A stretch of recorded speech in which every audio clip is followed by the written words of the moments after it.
Bahrain. Not Bahrain, not Bahrain, not Bahrain, not Bob Saget. Bahrain. You pronounce the H.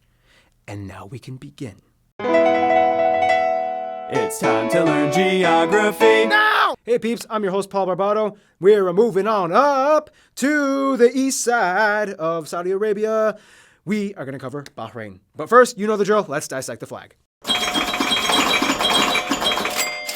The flag is made up of two parts, the white side and the red side, with the serrated triangle border between them. The triangles on the white serrated stripe represent the 5 pillars of Islam. The color red is supposed to represent the Kharijite sect of Islam. By the way, keep in mind the flag of Bahrain is very similar to the flag of Qatar. Yeah, that's right, that's how you pronounce it. Qatar, not Qatar, not Quater, not Bob Saget, but Qatar, like a grass cutter or a bonquiqui at the King Burger. When you piss her off, she becomes a cutter. However, Qatar's flag is much wider and has maroon instead of red and has 9 points, not 5. Let's cut to the next segment.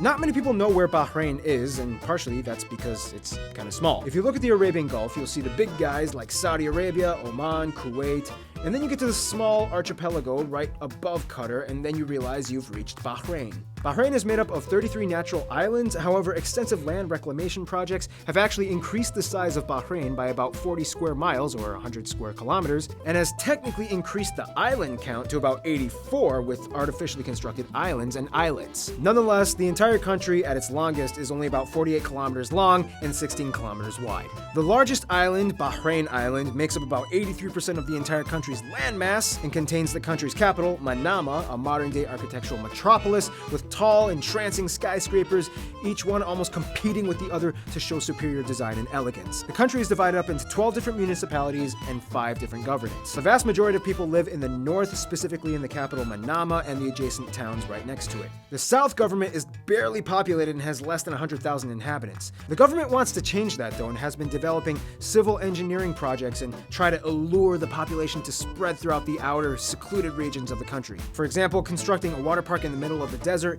and a massive $6 billion project called the Durat Al Bahrain, the largest artificial island residence located right at the southernmost tip of the country. The most confusing part though would have to be the Hawar Islands, part of the southern governorate. These islands are a group of islands that, although at the closest less than 2 kilometers from Qatar, were a source of lots of territorial disputes, and these islands belong to Bahrain. Basically, this is how it went down. Okay, Qatar, we'll take these 16 islands and you can take that small little Jinan island, alright?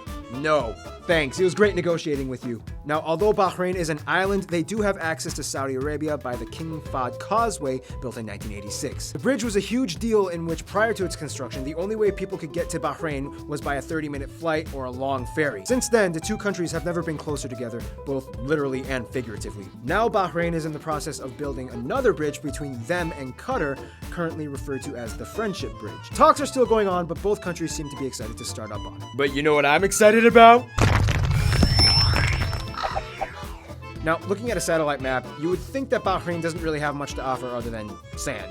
I mean, it's generally flat, dry, and no forest either. However, there is a tree of life standing in the South Governorate, all alone by itself. It's the oldest and only major tree growing in the entire area, and it's actually kind of a tourist destination. However, Bahrain is one of the 18 countries in the world that doesn't have any rivers, no natural lakes, and it rarely ever rains here. So you would think, okay, then how do these people, not die from thirst? Well, yes, about 92% of the country is desert. However, they do have a few somewhat wetter and milder areas along the west coast. But where does the water come from? Well, the short answer is there's generally 2 sources: underground water springs and, just like we studied in the Antigua and Barbuda video, desalination plants. Now, Bahrain is lucky because it's located on the Daman Aquifer, a region that soaks up water in the porous rocks and sands and distributes that water underground through springs in multiple regions around the Gulf area, such as Saudi Arabia and Kuwait, and Bahrain being one of those regions. This is where I would like to remind you viewers that this is geography now, not geology now. Even I don't understand the phenomena behind aquifers and underwater tectonics. All you have to know is that it's a thing, it's real, and it's kind of awesome, and it's how Bahrain gets some of their water. However, drought is a common problem for the country, and it's not uncommon for huge dust storms to engulf the entire region. However, Bahrain isn't one of those countries that kind of puts all their hopes in oil. Angola, Over the past few decades, they've diversified their revenue sources to various categories including banking, finance, machinery, and even tourism. In fact, according to the Economic Index of Freedom, Bahrain has the freest economy in the Middle East, and especially after signing a free trade agreement with the US in 2005, and in 2006, the UN cited Bahrain as the fastest growing economy in the Arab world, even passing the United Arab Emirates. Take that, Dubai, with your world's tallest buildings and indoor skiing resorts! You know, I've heard it said that trading involves people. People that we'll find out about in... Now, when it comes to the population, Bahrain is pretty strange because it's one of the few countries in which expatriates actually outnumber the nationals. With about 1.2 million people, Bahraini nationals only make up about 46% of the population, and expats make up the remaining 55%. The most common nationalities of expats being Indian, Bengali, Pakistani, Filipinos, and Indonesians. Now, the funny thing is that although Arabic is the official language, most of the population has to learn English as a universal language in order for nationals and expats and even tourists to communicate with each other. This makes Bahrain a very English-friendly country. Now, freedom of religion is allowed, however, if one were to apply for Bahraini citizenship, it would be much easier for a Muslim, as the country is still mostly predominantly run by a Muslim parliament and a Sunni Muslim royal family. Oh yeah, that's the thing. Bahrain is a monarchy, currently under the rule of King Hamad bin Isa al-Khalifa, and it's kind of like a really new monarchy, like it started in 2002. Some people will tell you that it's a constitutional monarchy, some will tell you that it's an absolute monarchy. Here's the reason why. Hamad bin Isa comes from a long line of people known as the Al-Khalifa family,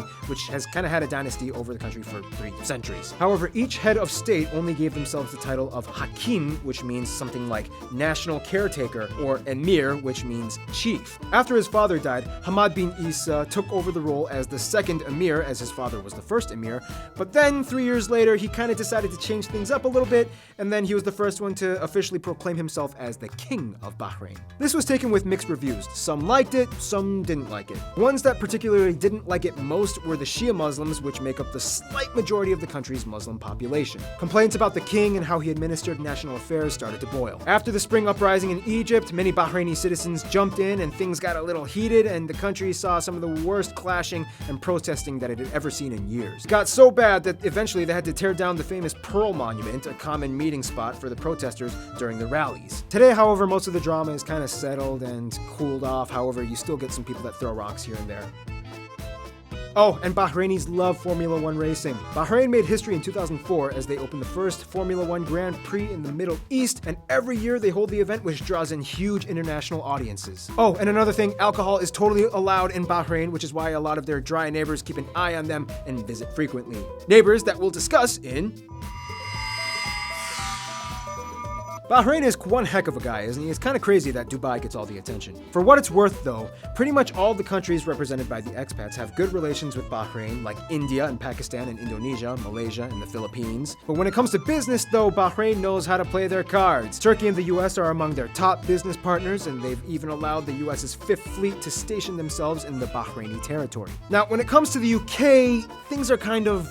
well, let's just say Bahrain was kind of under British protectorate status for a period of time, and although the British did do some great development projects such as building various schools and hospitals and roads and so on, the Bahrainis were tired of the British occupation, and finally in 1971 the UK relinquished Bahrain, and to this day, despite the history, they still get along relatively well. Now, if there was ever a case of a country actually friend-zoning another country, it would have to be Bahrain and Iran. When it comes to Iran, things are kind of awkward. Iran really wants Bahrain to become a part of Iran. 2007, Hossein Shariat Madari, advisor to the Ayatollah, called for a stance to incorporate Bahrain as another province of Iran. Bahrainis were a little weirded out by this because it kind of sounded like what Saddam Hussein said about Kuwait back in the 90s. To make things worse, a lot of Bahrainis were torn between alliances. For one, the slight majority of the Muslims are Shia, so theologically they affirm Iran's view. However, a lot of the Shias are actually Arab and not Persian, which causes a whole new set of drama. And to make things even more confusing, a lot of the Sunni Muslims in Bahrain, specifically the politicians and businessmen, actually have ties to or even came from Iran, many of which actually speak Farsi at home.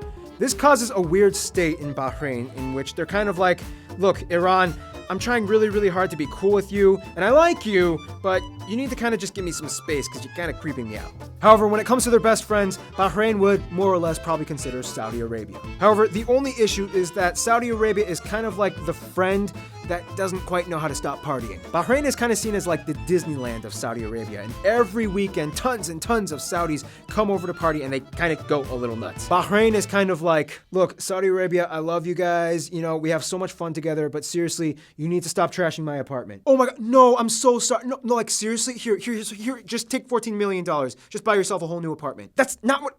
Okay, fine. Thank you. In conclusion, I'm not saying Dubai is so 2000 late, but what I am saying is Bahrain is so right now. Stay tuned. Bangladesh is coming up next.